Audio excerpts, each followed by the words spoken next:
Which begs the question, Nathan, we've come in here and watching you play Test cricket for a long time, but it's your first five-wicket haul at the SCG. Is there something about the ground that hasn't suited you in the past? No, I've been very fortunate enough to bowl within some very good bowling attacks for Australia. So, obviously it's quite special to go up on the honours board and take 5 wickets at your home in front of your family and friends and play. I'll take 5 at one of your most favourite venues around the world. So, obviously it's special, but I've always enjoyed playing cricket here. It's been a challenge for a few years, but it's great to have a little bit of assistance out there in the middle. Tactically, what were you trying to do out there today? Because you had 2 footmarks, Matt, didn't you? Sort of one at the back of a length and one pitch start. It's pretty simple for me. I'm just trying to challenge these guys on the front foot, challenge their defence for long periods of time. They seem to have a different plan of going back to me, which is fair enough, but it provides another challenge for myself. So it brings in a couple of different my variations may come into play in the second dig. So I'm looking excited. I'm excited about that challenge that lays ahead. So, but saying that, 243 runs in front, 10 wickets in hand. It's a pretty good position to be in. And do you still have both thumbnails? Sorry. Yes, I do have thumbnails. Both thumbnails? Yes. Okay. Nathan, just about the science of bowling into that rough, is it just a visual thing once you spot it, and then are you looking for that one ball to do something, and then I've got the spot? No, it's more than just visual. I'm very lucky that I've got big Mitch Stark running down the middle of it, which is quite nice of him. I love playing cricket with Starkey for that one of those reasons. So it's just about, as I said, it's about me bowling my best ball over and over and over and challenging these guys' defence. And you have to ask the batters about the rough. I don't know if it's going to spin if it's a rough or go straight. So my job is to bowl consistent lines and lengths and make sure that I'm challenging these guys' defence. And if I don't know if it's going to spin, I can guarantee the batters don't. And you're also closing in on one of your best home summers actually with the ball. Have you done anything different? Has it felt different, or is it just that as a bowling attack you're just maturing more and more? I've said this quite regularly. I think I'm very fortunate enough to be part of one of the best bowling attacks, the best bowling attack in the world.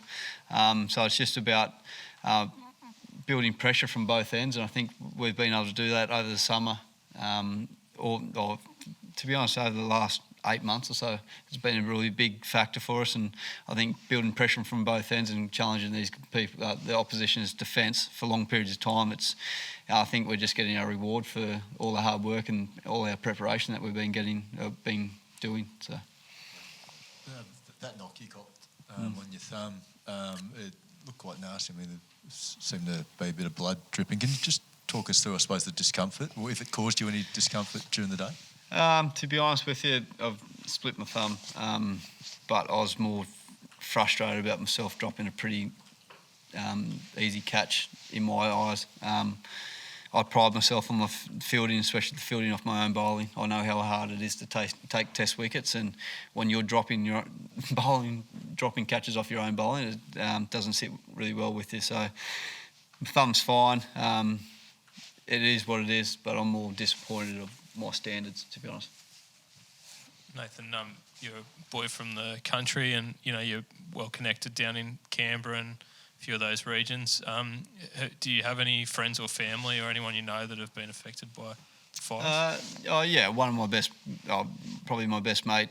His wife's family is based down in Bermagui, so they've had some pretty hard times lately. I haven't been in contact with him in the last 24 hours, so I don't know how his family's going. But that's part of the reason why the bowlers, we've come up with the Aussie Cartel Bushfire Relief, and I think the true heroes of Australia right now are the firefighters and volunteers, and it's such a small little thing for us to donate $1,000 a wicket. I think it's good reward for us if we dig deep, and our goal is to take 20 wickets to raise 20 grand for all the people affected by the fires. I think it's a great cause, and I'm pretty proud about that. We're not doing it for recognition or anything like that. We just want to make sure at the end of the day we're playing a game of cricket, and there's people being severely affected by fires, and if not losing people's lives of family members. So it puts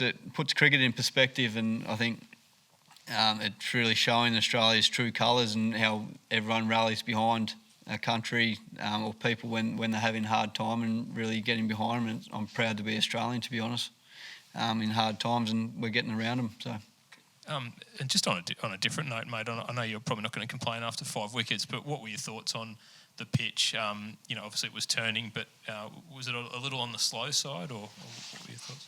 I don't mind if it's slow if there's something else there, to be honest. There's a bit of bounce and there's obviously spin as well, and there's starting to be variable bounce. So I think the crew here has done a pretty good job so far. So it's going to be a good challenge for the Australian cricket side moving forward over the next couple of days. It's exciting to be a part of, and there's a big challenge for us to go 3-0 up against the number 2 side in the world. So there's a big carrot at the end of there.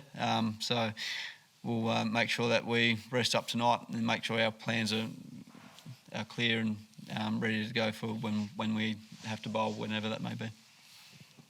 Nathan, any particular spinner you'd like to bowl with in Bangladesh the next time the Aussies run out there? Good question. No, I'll ask Trevor. Nathan, what about the conditions, like with the haze and whatnot today and yesterday? Did you notice any difference, or did any of the guys have any sort of effects from that? To be honest, it hasn't even been spoken about. As I said, we're not going to sit here and complain about smoke, and